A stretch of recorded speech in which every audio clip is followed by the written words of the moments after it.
Good evening, Mayor and members of council. This is a conditional use application. It has both a conditional rezoning and a conditional use subdivision plan. The property is located on West Garner Road. The total acreage of the rezoning and project site is 33.7 acres. The Planning Commission did review this case at their meeting on September the 16th. This is a map of the rezoning and project site. It consists of 4 separate parcels. There are 2 parcels located here. There's a larger parcel here, and there's also a smaller piece to the south. This is a Google Street View of the rezoning site looking northeast, I believe. TT&E, that business is located directly across the road on the west side of West Garner Road. The total acreage is 33.7 acres. Approximately 5.05 acres of this site is currently zoned service business general use. So the areas that are currently zoned service business do not have any zoning conditions on them. The remaining 28.65 acres of the project site is zoned residential 20 or R20, which is a single family zoning district. On this map, West Garner Road is located on the west side of the site. Directly to the north is an undeveloped property zone R20. To the east, we have some residential properties zone R9 and R40. To the south, we have Weston Ridge subdivision zone MR1, which is an obsolete zoning district. We also have a vacant undeveloped tract located to the south zone multifamily 1. To the west across the street we have TT&E. We also have industrial 1 and industrial 2 zoning in this vicinity. This is a list of rezoning cases in this area of Garner. The most oldest case on site was from 1979, and this was the 5-acre sites that are zoned service business out of that 33.7 acre site.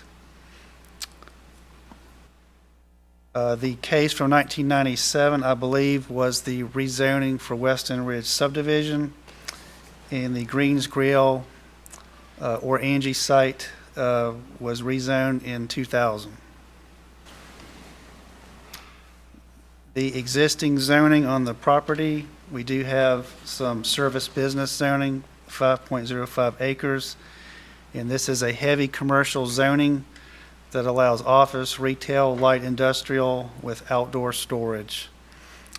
The 28.65 acre zone R20, this is a single family zoning district that allows single family stick-built or modular homes.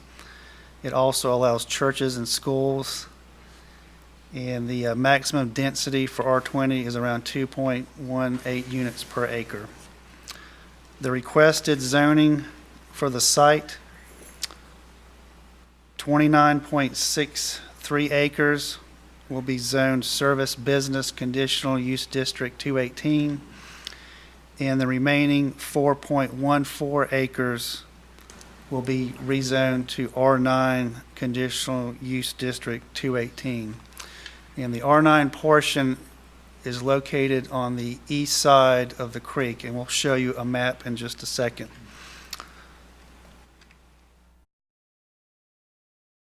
So the rezoning for the front portion, which is 29.63 acres, will be Service Business Conditional Use 218. And there is a creek that does have a riparian buffer that runs through the eastern portion of the site. And the applicants propose to rezone the back 4.1 1.4 acres from R20 to R9 conditional use.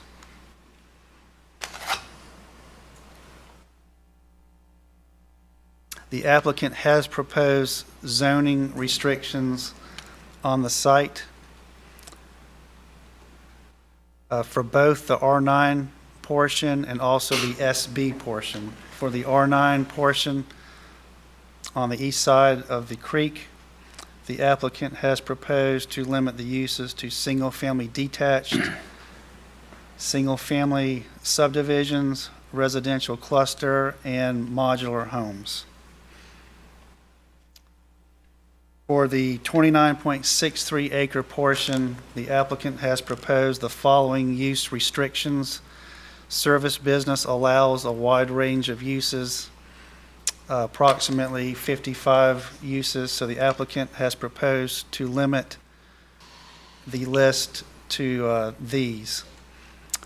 Community service, educational facilities, funeral homes, government facilities, healthcare, religious institutions, office, retail sales and service, and this would also include outdoor operations, self-service storage, vehicle sales and service, light industrial, which would include outdoor storage, manufacturing and production, indoor only, warehouse and freight movement, wholesale sales, and waste-related services.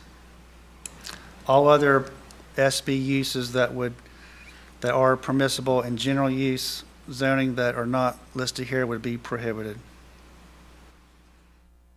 The applicant has also proposed some site conditions. The first one has to do with lighting that's adjacent to residential uses. And the lighting shall meet the following requirements. Floodlights are prohibited.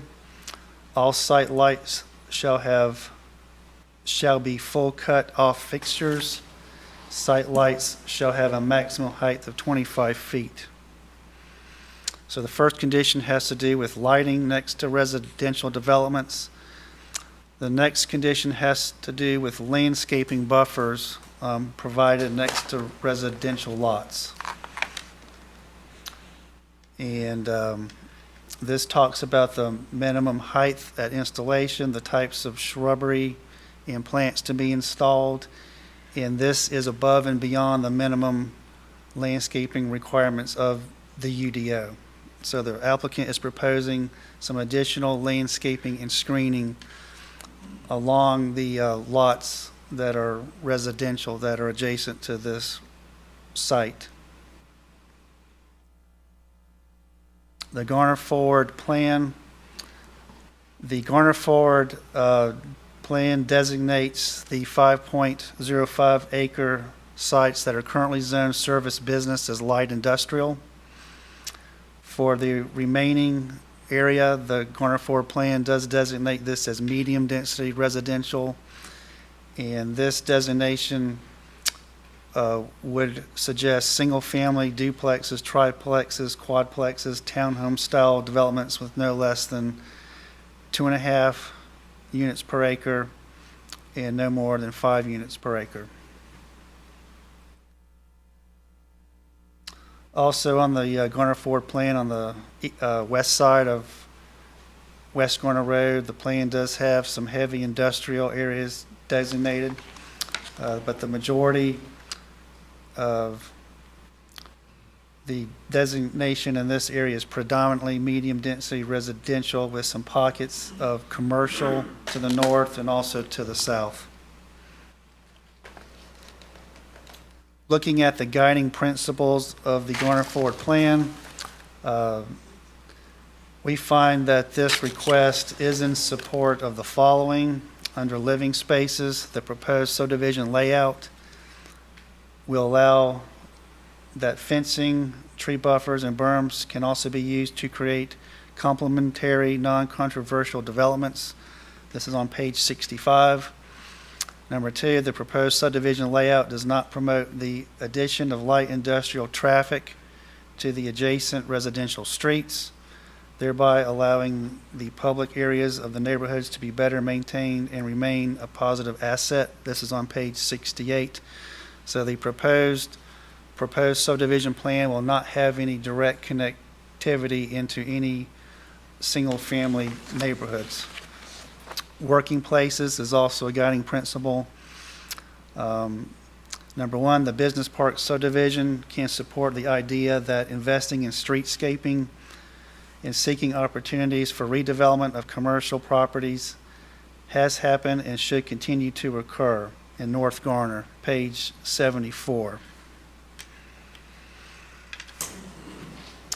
Based on the proceeding, staff offers that the proposed rezoning from service business general use and R20 general use to service business conditional use 218, and also single-family residential R9 conditional use 218 is partly inconsistent with the 2018 Garner Forward Plan.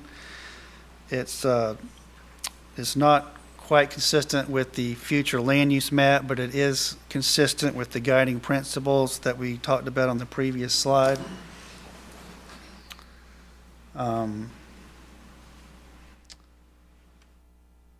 And that is the end of my presentation for the rezoning portion of this request, and I'll stop here for any questions. And Jeff will pick up after the public hearing with the details of the subdivision site plan. Anybody have questions? Yeah, I guess this would be a time to ask that. David, was it like 4.1 acres or something that was going to be, or is proposed to be rezoned R9? You may have said this. What density per acre does R9 zoning allow? It allows around 4 units an acre. 4 units. At this time, the applicants they do not have any specific development plans proposed at this time, but this zoning change would match the higher densities that are allowed in the Western Ridge subdivision. So this would be a site for future development. In essence, it'd be pretty consistent with the properties that are next to it, or? Correct. There is the piece directly to the east is zone R9.